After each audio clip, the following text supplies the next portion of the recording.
Eu vou falar um pouquinho sobre mim antes de começar a entrar no assunto. Então, eu sou formada em engenharia de software. Eu trabalho há 7 anos com back-end. Eu falei um pouco do contexto da minha trajetória nas Lightning Talks, mas dando um pouquinho mais de detalhes, eu sou goiana, mas moro em São Paulo faz 5 anos.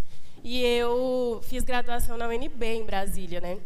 Então, meu contato com programação, com Python, começou lá.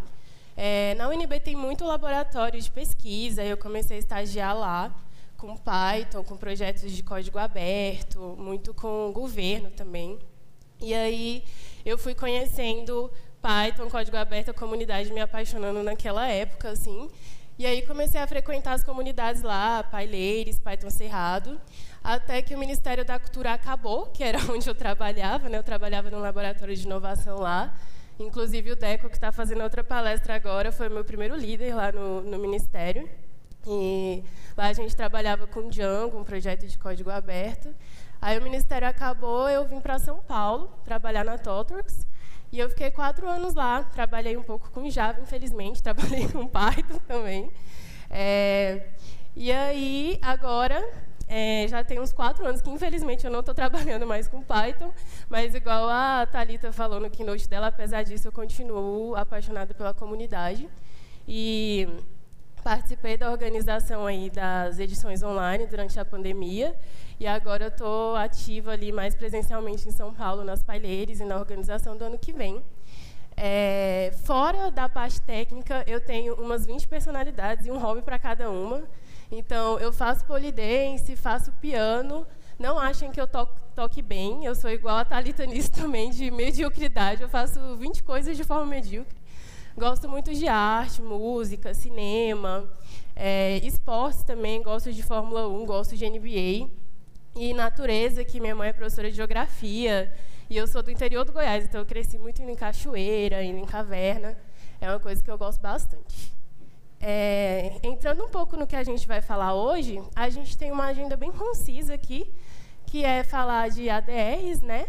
C4 Model. Vou tentar fazer um exemplo meio prático com as duas técnicas, e é isso, assim.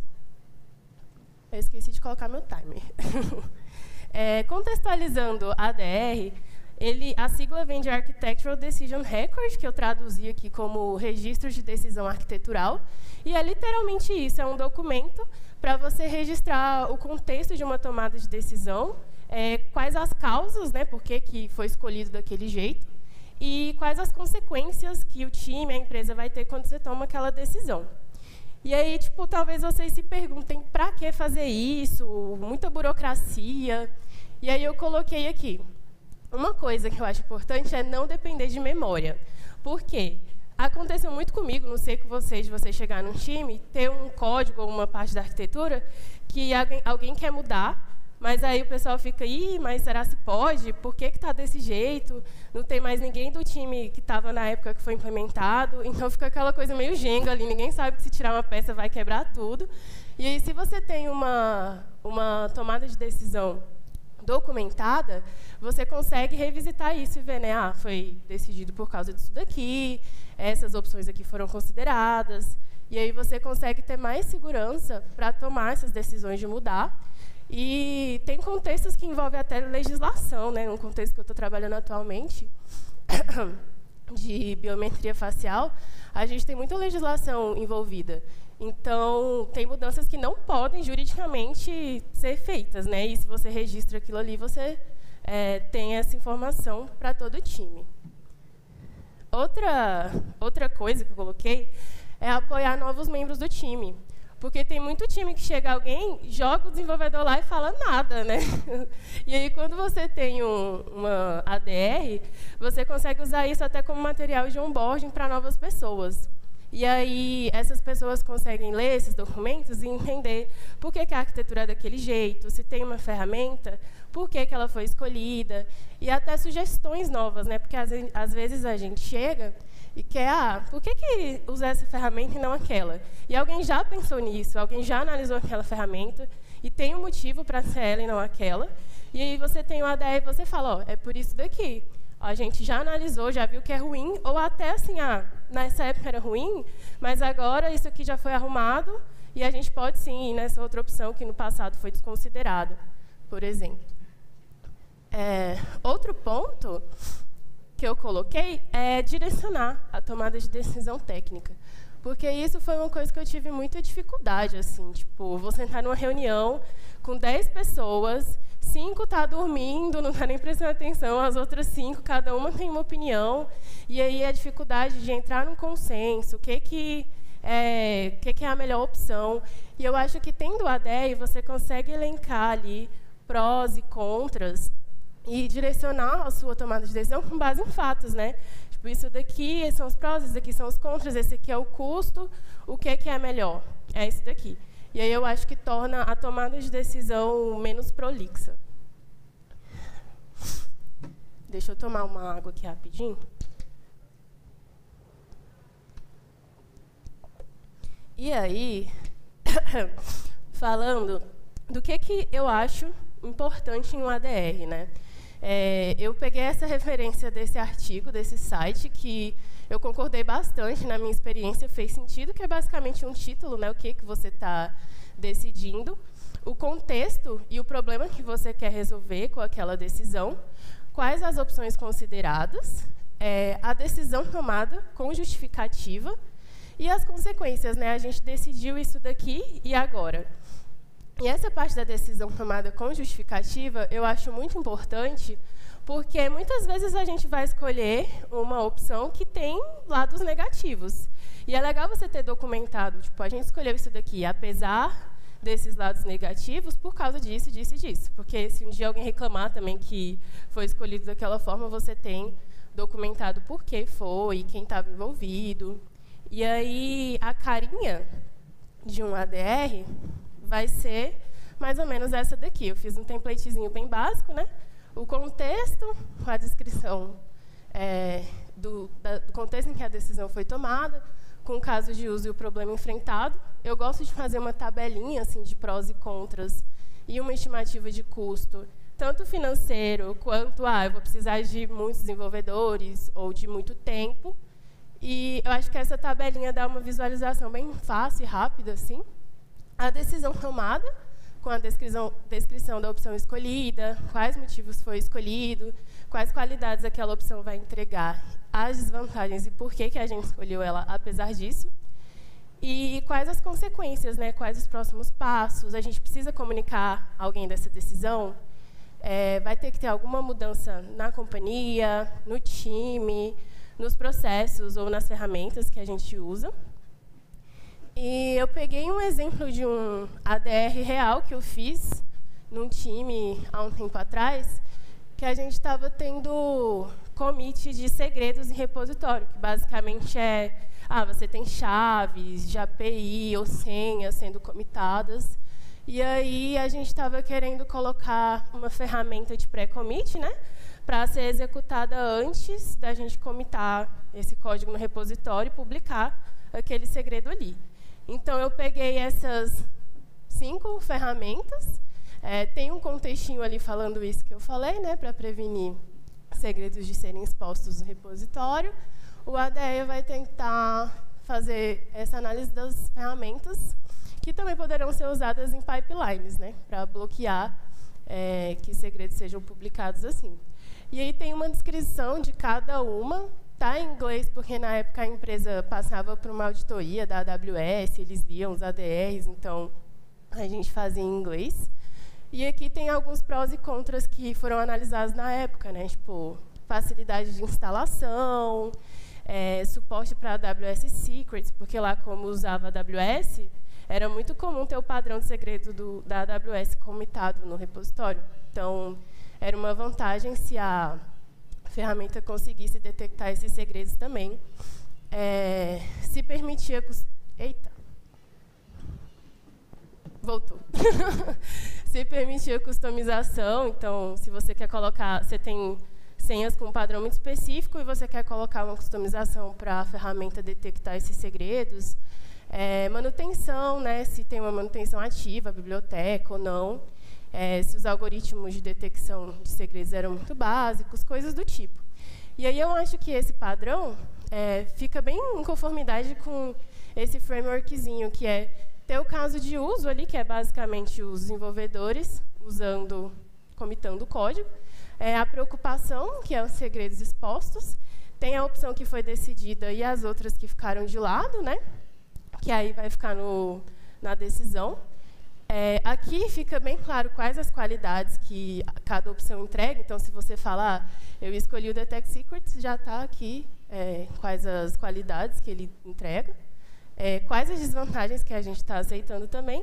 E aí é legal colocar na decisão o motivo também que a gente está escolhendo essa ferramenta e aceitando os lados negativos dela.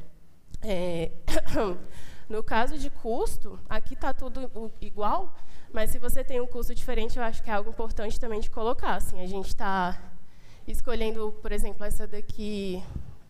Sei lá, se a gente escolher essa daqui que tem uma instalação mais difícil, colocar que a gente está escolhendo essa opção que tem uma instalação mais difícil como desvantagem, mas em benefício a gente vai ter isso, isso e isso, e a gente acha que vale a pena. Coisas do tipo. Deixa eu dar uma passadinha. Nesse caso aqui, algo que eu acho que pode agregar também é colocar, quando dá, exemplos, né, daquelas opções. Então, nesse caso aqui, eu peguei cada opção lá, criei um arquivinho com 3 tipos de segredos e fui rodando cada aplicação. Essa aqui é a Detect Secrets, conseguiu achar os 3. Essa Git Secrets, por exemplo, só achou 1. Então, já te dá um feedbackzinho, né, de o que pode ser melhor, o que não. E uma curiosidade é que a Detect Secrets é em Python. E foi ela escolhida, inclusive, nesse ADR aí. Teve outras que eu fui testando, todas aquelas da tabela, mas eu coloquei só a parte principal, assim, para mostrar para vocês mais ou menos. E aí, eu vou passar agora para o C4 Model, né, porque onde entra ele nessa história? O C4, ele é um modelo para visualização de arquitetura de software, para desenho. Então, eu acho que ele fica bem legal para você documentar a solução que você escolheu no seu ADR. E aí, vou dar uma contextualizada aqui. Nesse exemplo que eu dei da detecção de segredos, ele é um exemplo mais básico, né? Porque a gente não vai fazer uma grande mudança na arquitetura do software. A gente vai colocar ali uma ferramenta de pré-commit. Mas outro exemplo real que eu já passei foi na época que eu trabalhava num projeto de pagamento por aproximação. A gente queria que as usuárias conseguissem receber pagamento por aproximação. E aí a gente tinha um aplicativo mobile, React, e a gente chamava uma biblioteca terceira nesse aplicativo. E o problema que a gente precisava resolver era que essa biblioteca terceira, a gente sincronizasse o resultado da compra, né, se deu certo ou errado, com o nosso back-end. E no mercado, geralmente, isso é feito com webhook, que é basicamente o nosso back-end tem um endpoint, e aí o sistema terceiro vai lá e manda uma requisição para o nosso endpoint e salva esses dados lá. Só que era bem nova essa biblioteca e eles não tinham ainda um webhook. Então, a gente estava pensando numa solução paliativa para conseguir fazer essa sincronização. E aí foi um exemplo de contexto em que a gente precisava de um desenho de arquitetura maior, porque tinha esses elementos, né, o front-end, o mobile, a aplicação terceira. E aí, no caso de uma tomada de decisão nesse sentido, por exemplo, eu acho que o ADR fica legal, porque você consegue pensar, tá, a biblioteca vai mandar a requisição direto para o back-end, mas e se a internet da pessoa cai? Tem o Firebase, que eu acho que foi até a solução escolhida, que faz meio que um sincronismo entre o app e a nuvem. Então, você consegue documentar essas opções no ADR e aí depois desenhar no C4 esses elementos que foram escolhidos. Assim. E aí, deixa eu explicar um pouco mais sobre o C4. O nome C4 vem de contexto, containers, componente e código. Porque a ideia dele é fazer abstrações assim, do nosso código, da nossa arquitetura, e ir meio que aprofundando em cada tipo de diagrama. Então, ele faz uma analogia com o mapa, por exemplo, que você tem o continente, o país, o estado, a cidade. É mais ou menos essa analogia com o código. A gente vai ter um diagrama de contexto mais geral, Dentro do de contexto, a gente vai ter o de container, aí a gente dá um zoom em cada container, olhando para os componentes dele, e você pode dar um zoom em um componente e entrar na parte de código, que é mais o ML, clássica mesmo, aqueles diagramas de sequência, de classe, etc. E aí, explicando um pouquinho de cada um. Esse aqui é o diagrama de contexto. Então, como vocês podem ver aqui, ele é bem genérico. Essas imagens que eu estou usando é direto do C4 Model, do site. Então, ele vai ter apenas seu sistema, os usuários que ele interage e outros sistemas que ele interage. Então, tem aqui o sistema de Internet Banking, ele interage com o sistema de e-mail e esse mainframe. E tem um usuário ali que usa para ver contas e etc. É um diagrama bem tranquilo. Aí, quando a gente entra dentro do sistema de Internet Banking, a gente deu o zoom e tem um diagrama de container, né? E aí a gente está mostrando aqui por quais containers é composto aquele sistema de banco. Então, ele tem aqui uma aplicação, API, né? Ele tem um front-end aqui, web, single page, e um mobile. Ele tem um banco de dados, ele tem uma aplicação aqui, web, e os sistemas que ele interage. Então, aqui dentro do container, a gente começa a especificar, por exemplo, se tem um mobile, se tem um front-end, se tem uma aplicação web em contexto de computação em nuvem, se cada função pode ser um componente, e cada tipo de armazenamento de dados também. Então, se eu tenho um banco de dados, se eu tenho um cache para Redis, se eu tenho um S3, para armazenar arquivos. O de container, ele vai exemplificar as aplicações e os armazenamentos. E aí, a gente pode dar um zoom dentro de um desses containers. Nesse exemplo aqui, a gente deu um zoom no API. E aí, aqui, ele já coloca controllers que são compostas a API dele, né? Então, uma de sign-in, de login, etc. De controle de senha, de e-mail, segurança. Então, o de componente, ele vai mais específico dentro de tecnologias que você está usando. Porque esse exemplo aqui é bem MVC, né? Mas você pode ter outras arquiteturas. E não necessariamente você precisa fazer todos os diagramas no seu time. Eu acho que tem que ter um olhar crítico, porque às vezes realmente fazer um diagrama de container ou de componente não vai agregar. Eu já trabalhei com uma aplicação legada que tinha uns 20 controllers, assim. Então, não fazia sentido visualmente colocar isso dentro de um diagrama de componente. E aí, talvez você possa olhar quais são as coisas mais críticas na sua aplicação, porque uma utilidade do diagrama de componente, que eu acho, ou de container até, é você conseguir ver, se você fizer uma mudança, onde que vai ter impacto, sabe? Então, se você tem um sistema que é mais atualizado, talvez faz sentido priorizar mais. Uma coisa que é muito importante ter para onboarding de novas pessoas, acho que é legal priorizar para ter um diagrama mais específico. E aí é isso. E assim, os diagramas de código vai entrar ali na controller e aí mostrar mesmo. Você pode fazer diagramas de sequência, de classe, etc., que vão especificar o código daquele componente.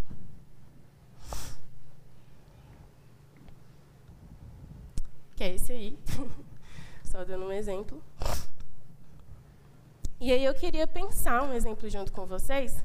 Só tomar uma aguinha aqui.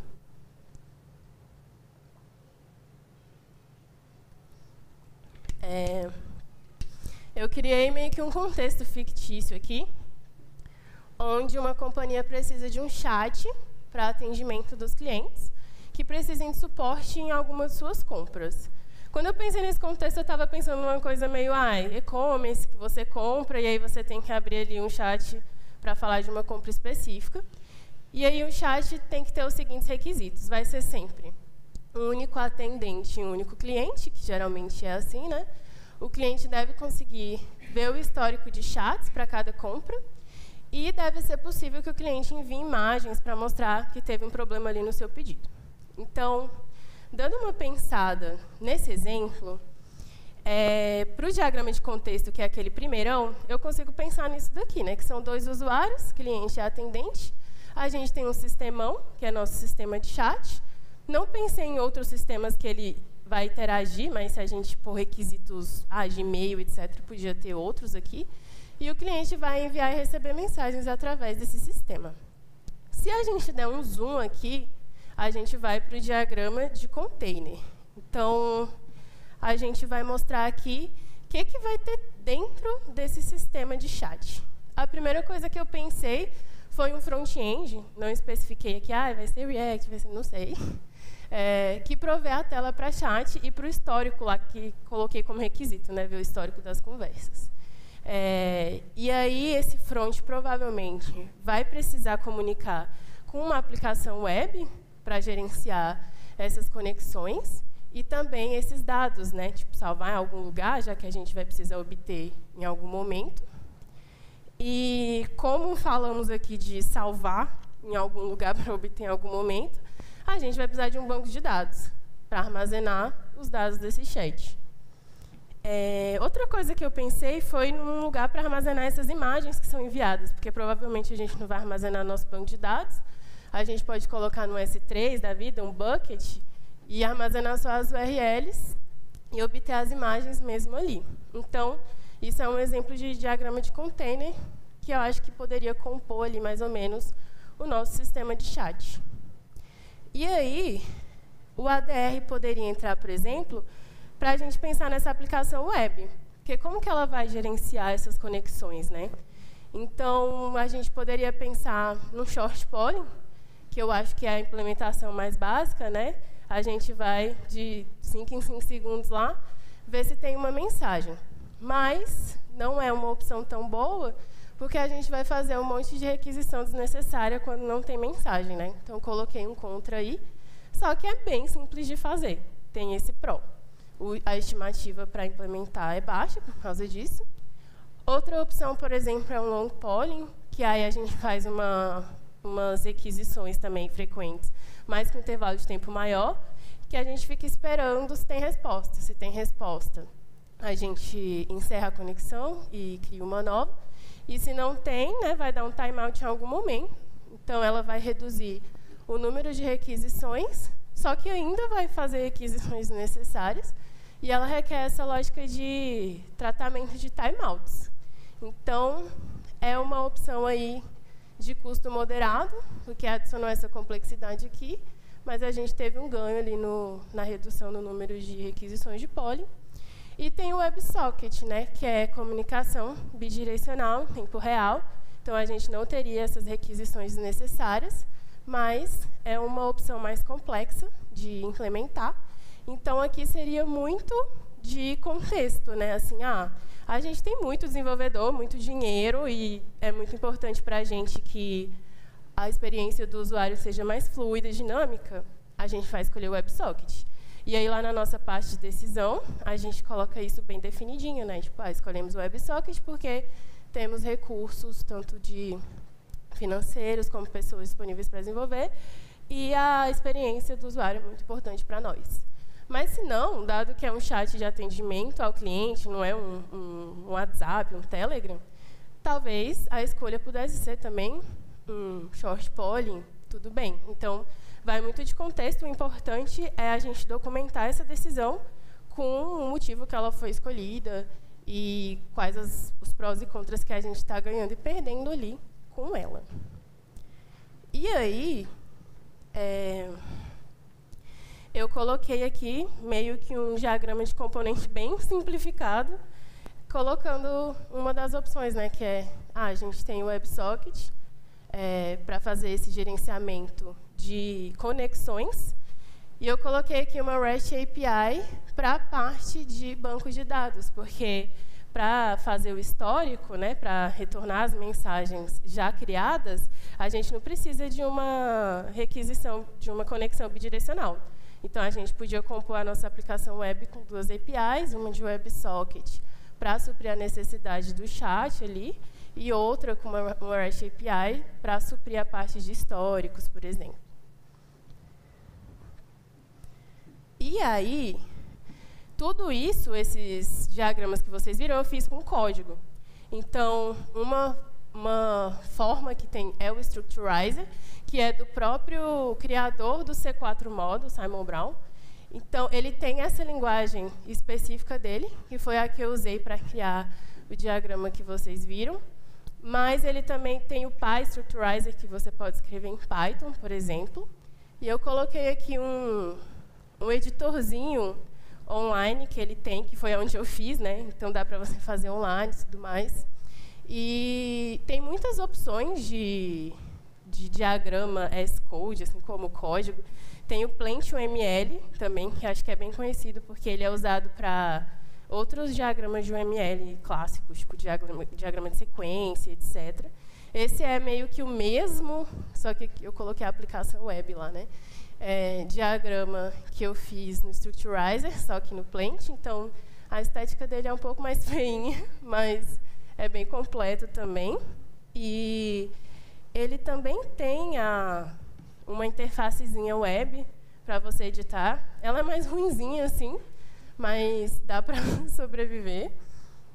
E o Plant.uml, na época que eu estava naquele projeto lá que eu fiz o ADR, eu fiz um ADR para escolher qual a ferramenta que a gente usar para documentação de código. E ele tinha uma vantagem legal que a gente usava VS Code, e o VS Code já renderizava o diagrama, então a gente conseguia editar no código e já ver, né? Isso era uma vantagem bem legal. E essa parte eu acho importante porque documentação é uma coisa que a gente negligencia bastante, né? Então, quanto mais difícil for de editar, mais ela vai ficar lá abandonada. Então, é muito comum o código mudar e ir avançando, mas tem os documentos numa wiki, etc., que estão ficando desatualizados. Então, eu acho que quando você consegue ter um código que você consegue manter junto com o código em si, versionar e comitar ali junto, facilita os desenvolvedores manterem aquela documentação mais atualizada, né? E eu lembro que eu cheguei a ver algumas opções, tem o Mermaid, que é bem famoso, mas o suporte dele para C4 ainda é experimental, então os diagramas ficam muito feios. Mas, se um dia ficar bom, vai ser legal, porque ele é Markdown, então você conseguiria renderizar no próprio GitHub, né, o diagrama, assim. Nossa, eu falei bastante rápido. Deixa eu ver se tem mais alguma coisa. É isso, gente. Deixa eu passar aqui. Eu acho que é isso. Falando um pouco sobre a sintaxe aqui do Structurizer, ela é muito simples. Aqui, nesse diagrama, você consegue fazer todos os níveis. Então, a gente tem aqui o nível de container. Aí, dentro do container, você consegue colocar já os componentes. E aí, nesse drop-downzinho aqui, você consegue ir descendo na escala e vendo quais os níveis que você quer colocar. Então, ele é bem legal mesmo. O Cássio, não sei se ele está aqui, mas ele tinha comentado que o cara que criou o Simon também é muito disponível. Então, ele já conseguiu falar com ele assim, estou nesse contexto e não consigo pensar como criar um diagrama C4 para esse contexto aqui. Ele dá ideias. E eu acho que é legal, assim, ser bem crítico também e usar a criatividade, porque estava conversando que para front, eu trabalhei com front 1 ano, assim, e o pessoal queria documentar o aplicativo de React. E eu não tinha experiência com front e nem achei muita coisa do C4 para front. Mas a gente conseguiu ir abstraindo, sabe? A gente conseguiu pensar, quais componentes a gente tem, que o React tem essa questão, né, de componente, então dá até para fazer um depara ali. Então, se você está num contexto que você não consegue achar muito exemplo na internet ou coisas do tipo, eu acho que é legal também pensar o que funciona para você e para o seu time, sabe? Como que você desenha aquilo ali de uma forma que todo mundo consegue entender, que novas pessoas no seu time vão entender, muito mais do que, está dentro do padrão ou não está. E durante a criação dessa apresentação, eu pesquisei alguns estudos, assim, e tinham muitos estudos falando que um problema de documentação das pessoas negligenciarem é a falta de padronização, né? Então, se você define para o seu time, é essa abordagem que a gente vai usar, é assim que funciona para a gente, isso facilita que seu time documente as coisas, não abandone, essas coisas não fiquem desatualizadas assim, com as mudanças de código. Acho que é isso.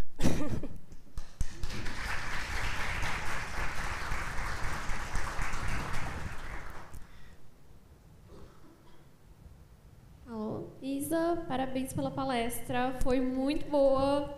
Inclusive, não esperava ver tanto a parte sobre Python, muito menos que, tipo, existe coisa de ferramenta em Python. Nossa, sim.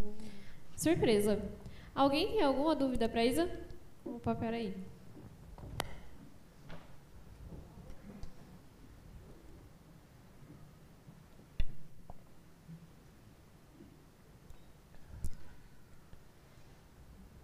Alô? Oi. Muito obrigado pela palestra. Eu gostei bastante, né, que mostrou bem os conceitos envolvidos. Eu fiquei com uma dúvida em relação à questão de reuso, né? No caso de ADR, geralmente, como são páginas avulsas, você consegue facilmente referenciar trabalhos anteriores. Mas, considerando, né, que o C4 você tem lá essa visão meio piramidal, né, de coisas com mais detalhes, menos detalhes, e então são muitos itens. Você deu um exemplo sobre essa feature específica, mas com o passar do tempo, o quanto que eu consigo reaproveitar e integrar com outras features no diagrama, mais ou menos, se você tem experiência nisso, se foi feito só uma única vez, ou o quanto que eu consigo, por exemplo, supondo que seja um diagrama, um repositório único, né, com essas informações, o quanto que eu consigo visualizar uma feature específica de outra?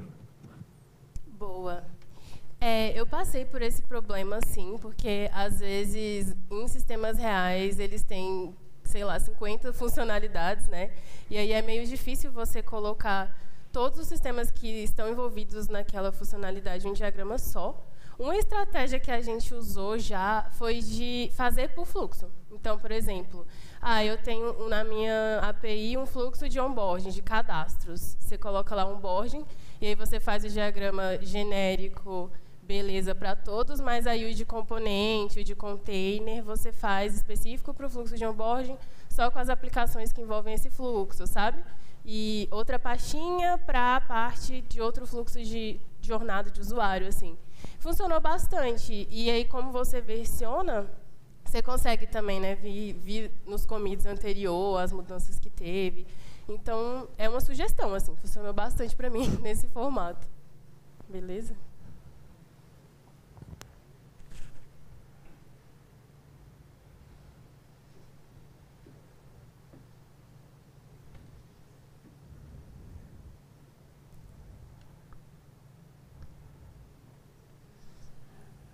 Tá saindo aí. Eu tenho uma dúvida, assim, não sei o quanto, não é na específica do C4 modo, mas assim, em Python já me deparei em bastante momentos assim com assim, dificuldade de fazer diagramas no ML quando tem bastante função, quando não tem uma parte orientada a objeto, assim, no código, né? O Python você pode fazer praticamente tudo, assim, não tudo, mas muita coisa sem classe ali, né? E aí, em muitos casos, aconteceu isso que você falou, foi um pouco difícil de documentar. Eu era uma das poucas pessoas que estava tentando puxar isso, já quando foi ver aquele monte de função, como que fazia o diagrama, e aí nenhum dos casos teve uma documentação e assim... E aí sempre eu barro um pouco nisso. Até tinha pensado em alguns casos que eu não queria usar a classe, não queria usar orientado a objeto, e aí eu usei só para essa parte de diagrama ficar um pouco mais fácil. Não sei assim, se no C4 Model tem alguma coisa para isso, ou se de forma geral, nessa parte de diagramação aí, se você tem alguma dica nesse sentido, ou se é isso que você falou mesmo de abstrair E assim, eu vou pôr uma caixinha aqui, como se fosse uma classe, mas assim, é um módulo Python que tem essas 5 funções ali dentro. A gente vai enxergar isso como se fosse uma classe aqui no UML. Mais ou menos essa pergunta. Tá, beleza. Eu, particularmente, não gosto de diagramas de classe. Eu acho que ele chega num nível muito baixo, assim, difícil de entender. Então, esse tipo de diagrama aqui, para código, por exemplo, apesar de estar lá na página do C4, eu não gosto muito. O que eu acho legal, quando você vai entrar dentro de um componente desse aqui, talvez, é diagrama de sequência. Porque eu acho que ele é mais agnóstico à orientação, assim, né? E aí, não sei se você já viu, provavelmente, mas ele é meio que, assim, eu tenho o usuário, eu tenho a minha aplicação front, eu tenho o back, eu tenho o banco de dados. E aí você vai fazendo ligações, assim, quando o usuário iniciou a aplicação, clicou na tela, fez a requisição, eu vou bater no meu front. O meu front vai bater no back-end, vai buscar o dado tal, vai voltar. Ele não chega a especificar qual função vai ser chamada, qual classe vai ser chamada. Então, eu acho que ele dá uma visão do código, né, assim, boa, mas sem ficar nesses detalhes, até porque fica ruim de manter, né? Se você chega a colocar nome de classe, nome de função, se a função muda, se a classe muda, você já tem que mudar seu diagrama. Aí eu acho que acaba se perdendo um pouco ali no propósito de informar, sabe? O de sequência, eu acho que abstrai mantendo a informação. Legal, obrigado. Nada. Mais alguma questão?